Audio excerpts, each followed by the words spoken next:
everybody, welcome to Dubs Talk Live, brought to you by FitAid. This is Dalton Johnson, not Montepool. I am Kerith Burke. We're joining you after the Warriors took a 3-point loss in overtime to the Boston Celtics, the best team in the NBA. And as I hear myself say those things, maybe once the dust settles on this game, maybe it won't sting so much. What did you feel seeing how the Warriors lost this one? I think the Warriors have had a handful of bad losses this season. To me, this wasn't one of them. There's a difference where this was a frustrating loss, where you felt you kind of fumbled the bag at the end there, that you kind of lost control at the end when you shouldn't have, when you are the defending champions. And it's not what defending champions do, where they were outscored by 10 points in the fourth quarter and overtime combined. But when you talk about where the Warriors are right now, they're back a game below 500 against these Celtics team who have looked like bona fide, complete team contenders. That's where I say it's not a terrible loss. It's a frustrating one, but not a bad loss. I like the distinction you make there. And it does look like the Celtics got better this season. They made some off-season moves. The Warriors still, at more than the halfway mark of the season, are still trying to figure out who they are. That's a little bit frustrating to me. It's definitely tough to be a championship team when you only have 5 wins on the road. The Warriors now 5-18. And I think we saw in this game, Dalton, especially at the end, how some little things can really impact the game. Whether Jaylen Brown should have even had an opportunity to shoot the 3 to send this thing to overtime, or something that stood out to me in overtime, there was a turnover that proved to be very bad for the Warriors. It was Klay Thompson and Andrew Wiggins. Let's roll the tape of this one because we got to see what happened. This was coming out of a timeout. Andrew Wiggins sends a hot pass over to Klay, but Klay also tried to one-hand that thing. That was a bad turnover, and it resulted in a Celtics 3 on the other side in overtime. And shortly after this, Klay Thompson fouled out, got his 6th foul. So Klay Thompson is going to have to sit on this feeling because he's very likely not going to play in the next game. It's the second night of a back-to-back. So it's not to say Klay Thompson lost this game.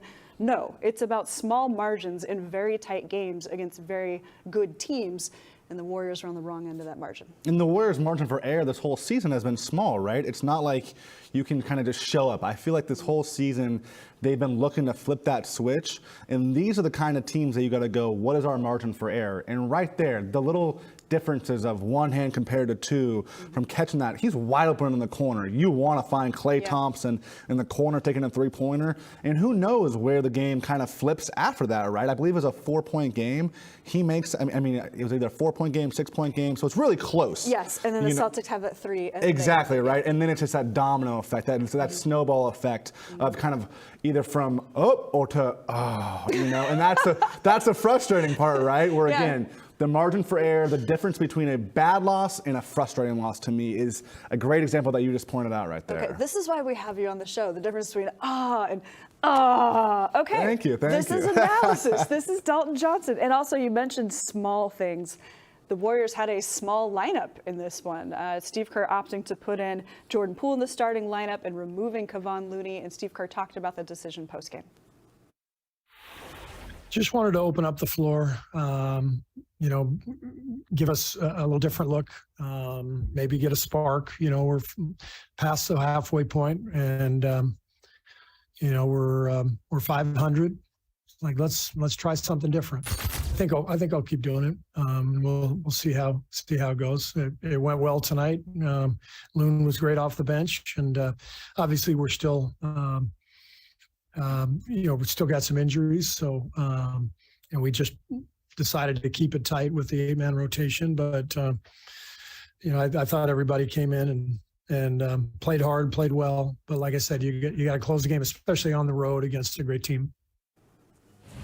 They kept it very tight, in fact. So, an 8-man rotation. In a 118-point game for the Warriors, the bench only contributed 10 points. So, you've got the starters doing the heavy lifting. These guys combined for 16 of the 18 Warriors threes in this game. All of the starters and double-digit scoring. Now, when you start this small, what you risk is that your opponent's big men can feast.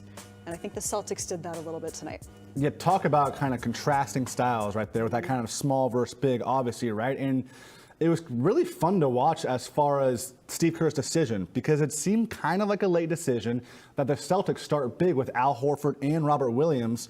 So how do I switch it up? I'm going to try to go fast and have as many scores as possible, space the floor, and then the numbers tell the whole story. I mean, the Warriors had a 15-point difference as far as from the three-point line, but you talk about points in the paint, you talk about rebounds. The Celtics grabbed 16 more rebounds. They had 22 more points in the paint. If we just talk about the starting lineup in general, the Warriors starters grabbed 29 rebounds.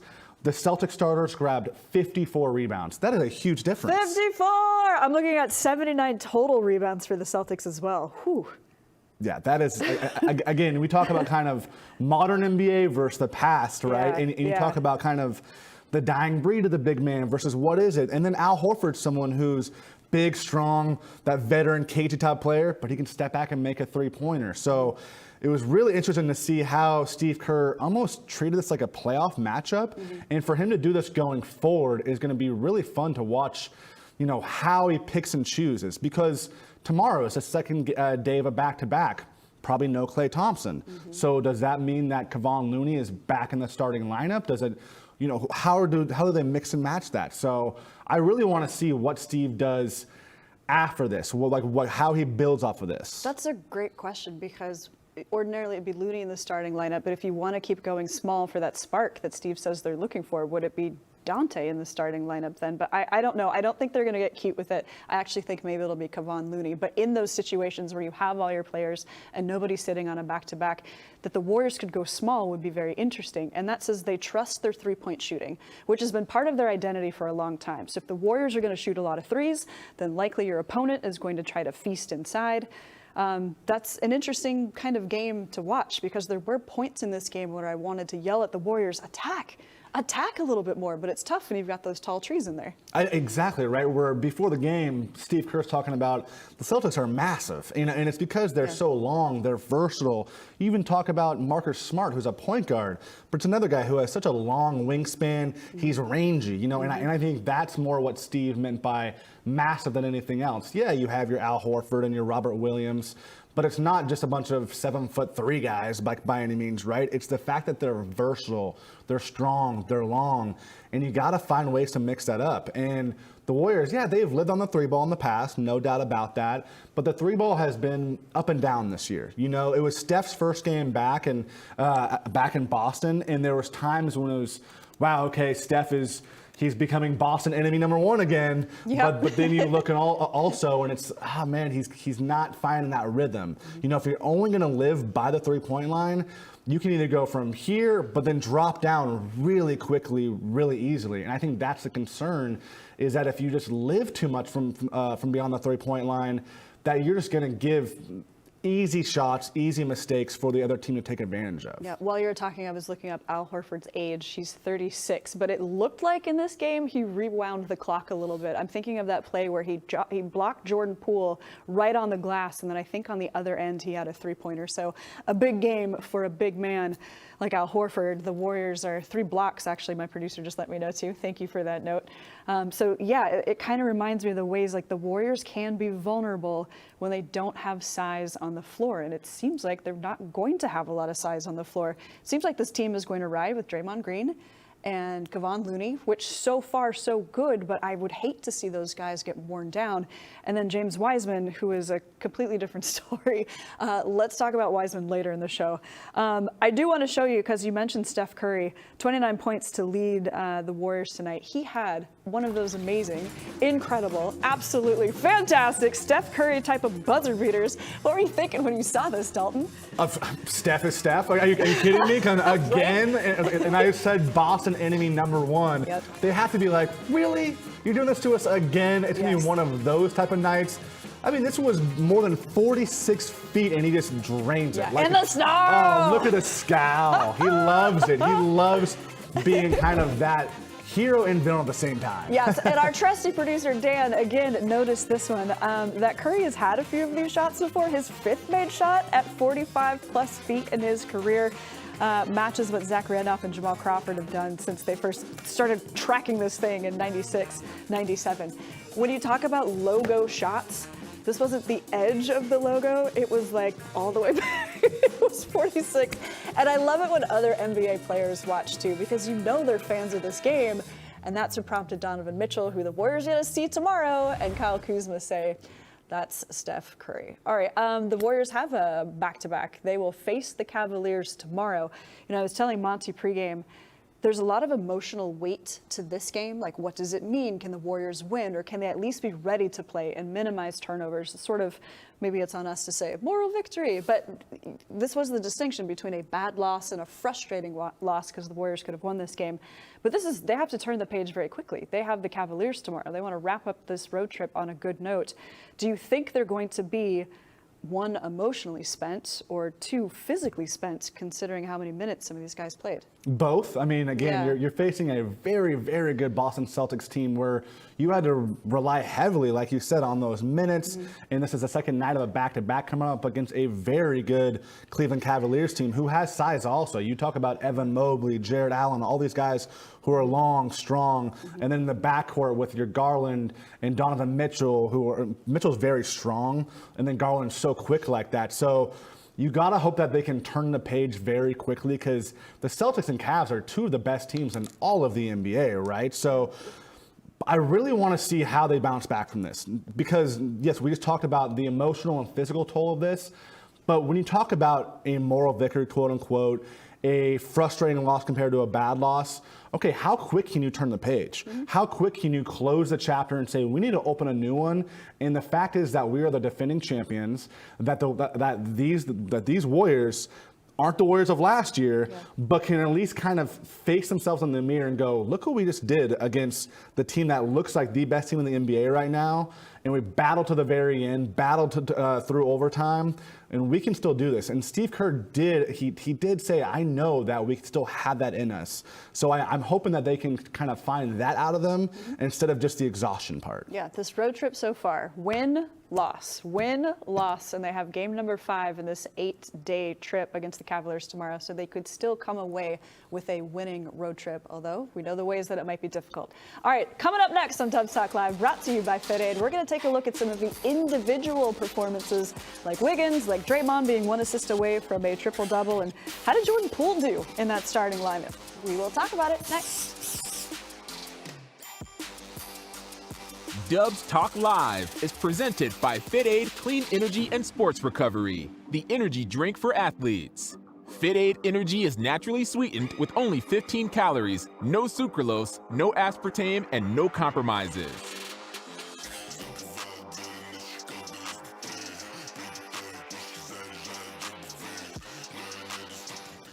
Hey everybody on YouTube, I see some of the familiar names.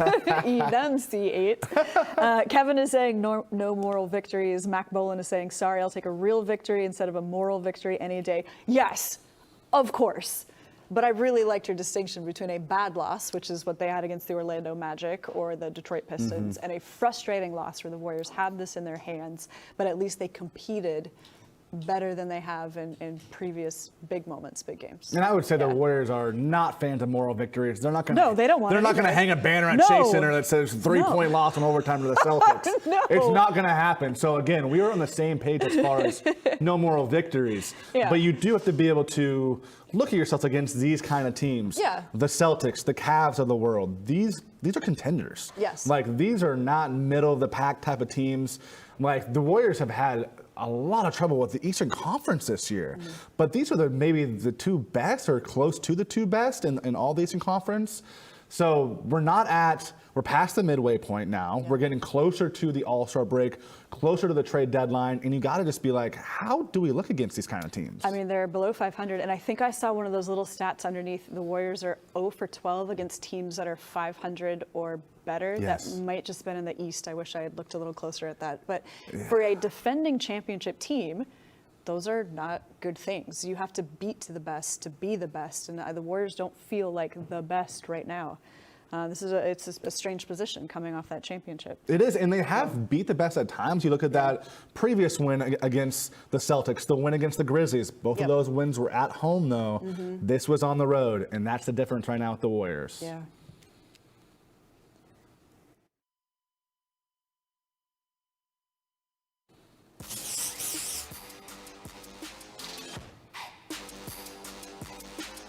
Hey everybody, welcome back to Dubs Talk Live, brought to you by Fit Aid. So a few individual performances to note. I'm looking at Draymond Green. He was 1 assist shy of a triple-double. Coming off that game against the Wizards where those players tried to heckle him. And he said thank you because he had nothing going in the first half. And then he got stuff going in the second half. I think Draymond was going to thrive in a game like this. It's a national game. It's at the Garden, the Celtics fans. He loves to be a villain in front of them. And Draymond seemed to have, based on the stats tonight, a pretty typical Draymond game. Yeah, not surprised at all. You would have to at least assume that Draymond's going to show up for this kind of game. Mm-hmm. I'm going to guess that he had this one circled on his calendar. Okay, maybe it was like highlighted on his phone or something. Sure. He probably doesn't have an old school calendar.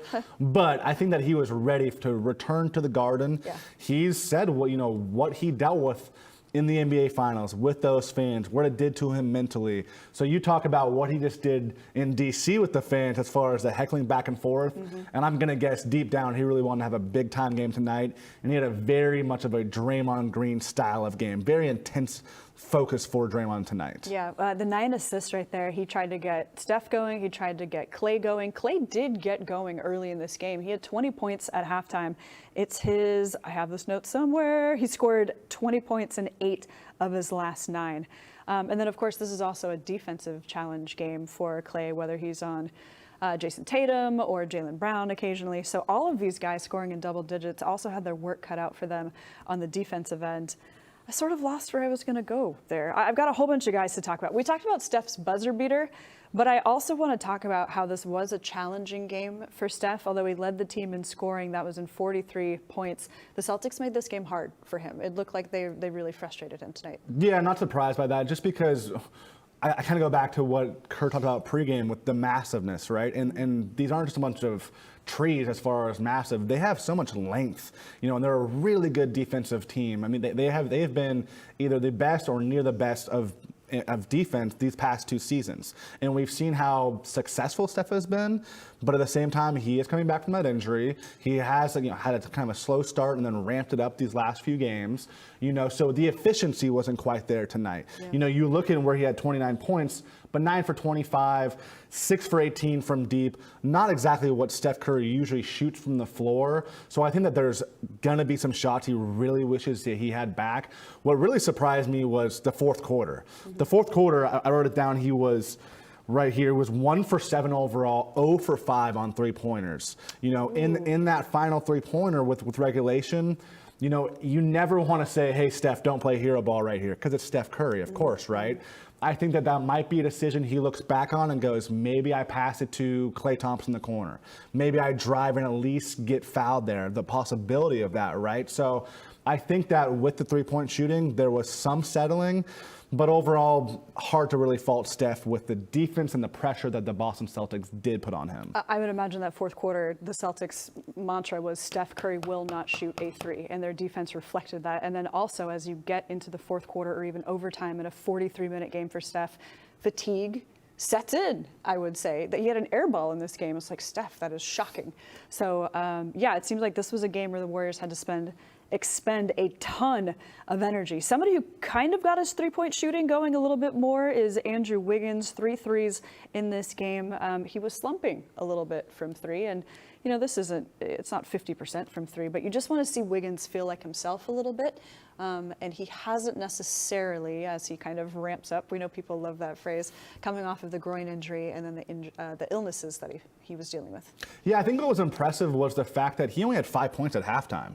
Mm-hmm. We look right here, he finished with 20 points. So the fact that he was able to kind of turn it up and turn up the intensity, get going in the second half, he really had an impressive third quarter where the Warriors haven't quite been the third quarter Warriors that we're used to seeing much of this season. Yeah. And they explode for 34 points in that third quarter. I believe Andrew Wiggins had 10 of those points. So he really started to kind of come alive in the third quarter.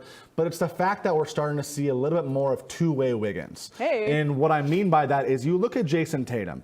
We're going to talk about 34 points, 19 rebounds. He stuffed the stat sheet. Impressive. But I want to talk about the efficiency real quick, because he was 9 for 27 overall, 4 for 13 from 3-point range. 12 of his 34 points were on free throws. You look at Andrew Wiggins, and he once again did give Jason Tatum some fits as far as offensively shooting the ball. So I know Tatum's numbers, great.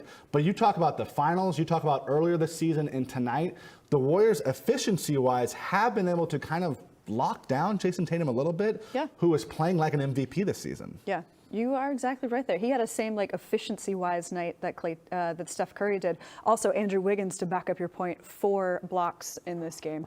So let's talk about Jordan Poole, who was in the starting lineup. That was a little bit of a surprise, a late decision from Steve Kerr to take out Kevon Looney. I think that decision comes from this criticism that the Warriors face, that they often have 2 non-scorers, so to speak, in their starting lineup, with Draymond, whose first job is not to score, and Kevon Looney, who has some games where he can reach 10 points, but is really there for defense and rebounding. So rebounding. So a little bit of a switch up there. Jordan Poole had 24 points, but honestly, what my eye goes to is 43 minutes and only 2 turnovers. And Jordan on a big stage wants to dance on him.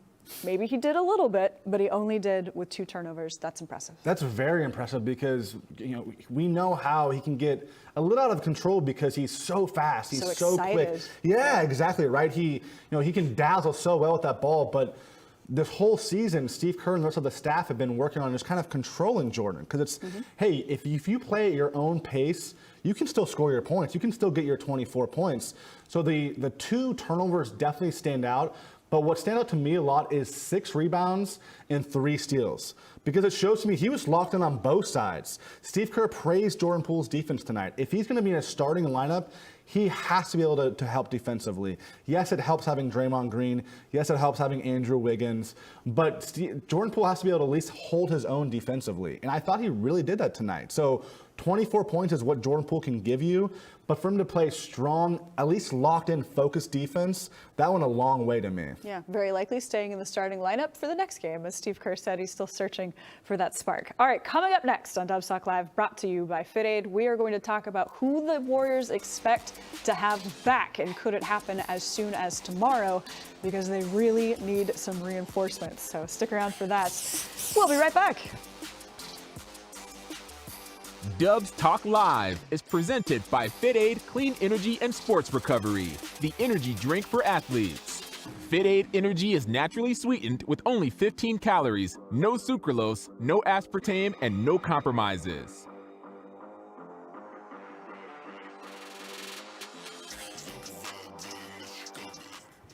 All right, the comments are coming in hot. They're coming in hot. I can only imagine, Kerith. Andrew says the Warriors really threw this game away. Yep. Toast the Goat says, man, we played too good a defense in the first 3 quarters to lose that. We've got the traveling Orquitas, who says, what are the Warriors doing? I don't get it. Even the commentators are like, this team needs a big hint.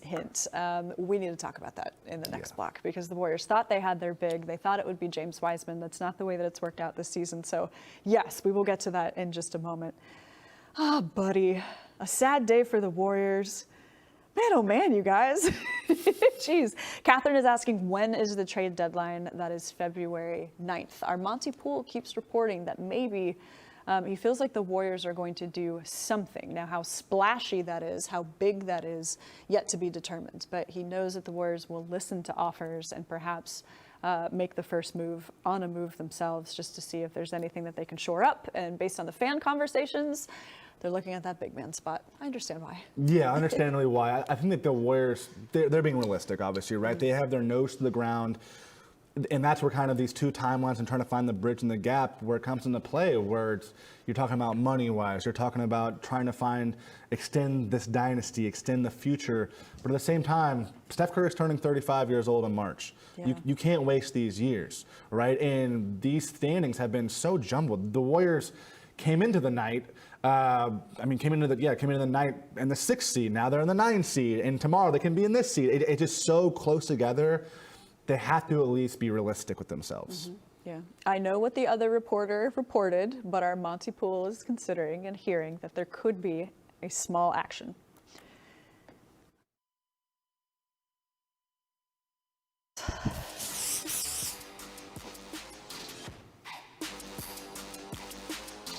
Hey everybody, welcome back to Dubs Talk Live, brought to you by FitAid. All right, so pregame, Steve Kerr kind of gave some injury updates. He said he is hopeful, quote, hopeful, that Jonathan Kuminga and J. Michael Green can return against the Cavaliers. I feel like that's fantastic news because the Warriors need some reinforcements. They needed them anyway, and now they especially need them after a heavy minute game. Klay Thompson, very unlikely to play tomorrow. That's been the pattern for back-to-backs. I don't know if anybody else will get rest night. I don't know if the Warriors have enough people to rest guys, but what are you thinking could change or at least help the Warriors with JK and J. Mike coming back? Well, Steve Kerr said that he is concerned about Draymond Green, about Kevon Looney. They've had such a heavy workload. You know, Draymond Green's 6'6", 6'7". He faces these towering centers.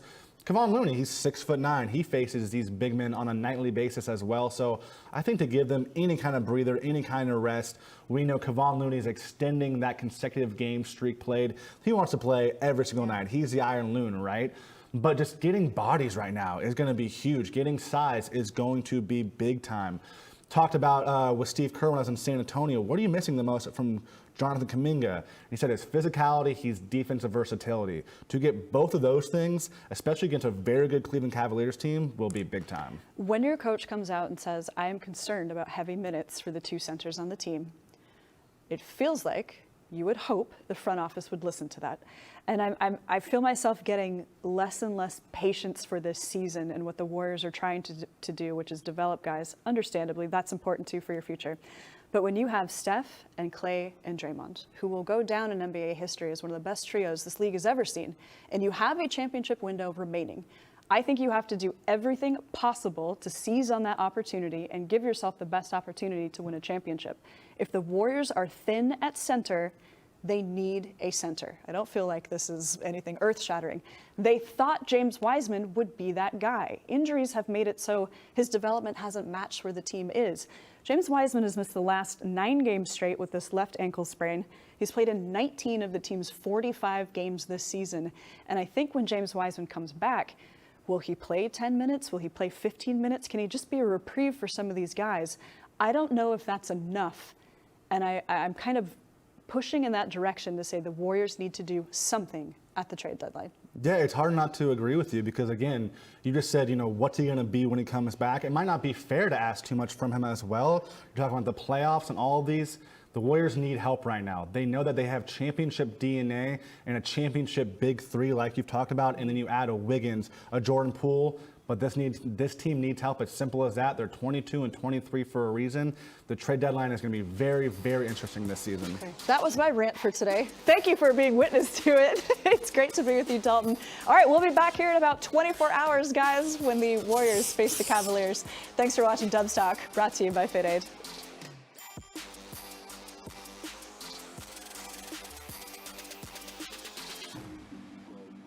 And even for YouTube, I don't know actually if Wiseman will even be involved in a trade. I'm not sure what his trade value is, but I feel like they need to shore up that position because Draymond can perform well, Looney can perform well.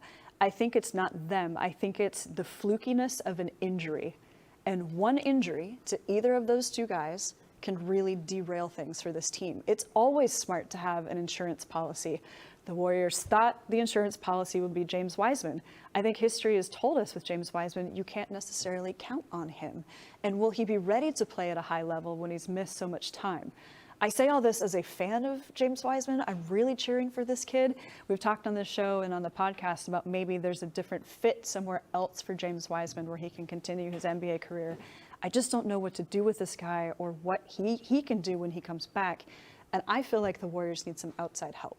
Yeah, again, it's his skill set should help what they need right now, right? Yeah. But to have so many starts and stops that he's had in his young career, and for this to be year 3 after missing all of last season, I mean, it was so exciting to see him in Summer League and be like, wow, this is consistent. Yeah. He's playing 4 or 5 straight games, and the Warriors are really excited. He's excited, and it seemed like you saw someone who could be in the rotation. Didn't have to be a starter, didn't need to play 25 minutes, but someone who could really help with 10, 12, 15, 16, and just kind of increase as it goes.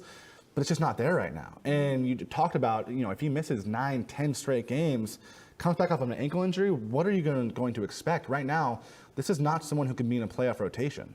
It's just simple as that. And Draymond Green, he missed 2 months last year with a back injury. He's spent his whole career defying the odds, proving people wrong.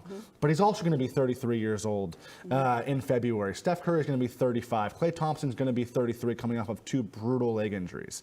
Like, we talk about windows, I understand that there's this whole 2 timeline thing, and maybe that's more of a social media thing than an actual front office thing.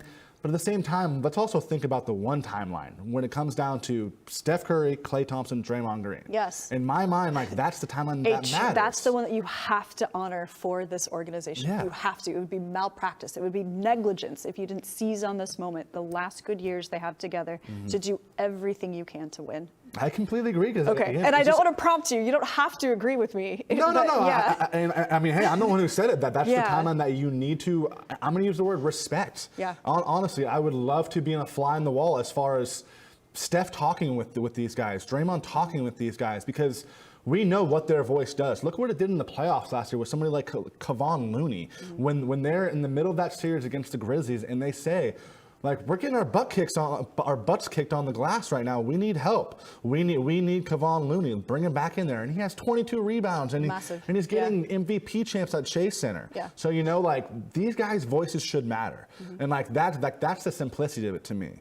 And this is nothing, and you said it, this is nothing against James Wiseman or any of the other young players. He's 21 years old. This is a good guy. They deserve grace to develop. Yeah. And that's the thing too. That's the reason he went down to the G League. That's the reason that Jordan Poole went down to the G League when he did. But when Jordan Poole came back, he also was able to play and develop in the NBA at the same time and make mistakes. When you have 3 aging veterans that are going to be Hall of Famers who can still win championships, you can't develop that kind of project at the same time. Yes. If you're going to put statues to these guys outside of Chase Center, Yeah.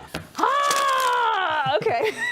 22 and 23. How's that for a show? Okay. All right. We'll put that right there. And actually, I'll save this for the podcast. What if Steph Curry was the type of vocal guy publicly, like, say, a LeBron, and aired his grievances a little bit more? I don't know. Just wanted to leave that there. I don't know. And we don't even know if Steph has his grievances, but I don't know. What if we started to hear rumblings? I don't know. I mean, he is born to be the face of the franchise, like so many in the Warriors have said. And that's, again, another reason that they should be thanking him when it comes to Steph Curry, but also respecting him, helping him out right now. His voice, again, should matter, and, because he's not that guy that goes out and does that. He's never going to put Bob Myers, Joe Lacob, Steve Kerr, anybody else that are real decision makers in the dirt. He's not going to do that. He won't, no. No, that's not the kind of leader he is. But again, respect-wise, he deserves that same kind of respect in my mind. And that means putting out the very, very, very best roster possible today, tomorrow, going forward. The Warriors are very lucky that Steph Curry and Klay Thompson are chill dudes, and that Draymond knows when and where to bite his tongue. Okay, we went a little extra on YouTube. Yeah, but for a good reason. All right, guys, we will see you back here tomorrow. Thanks for watching. Thanks.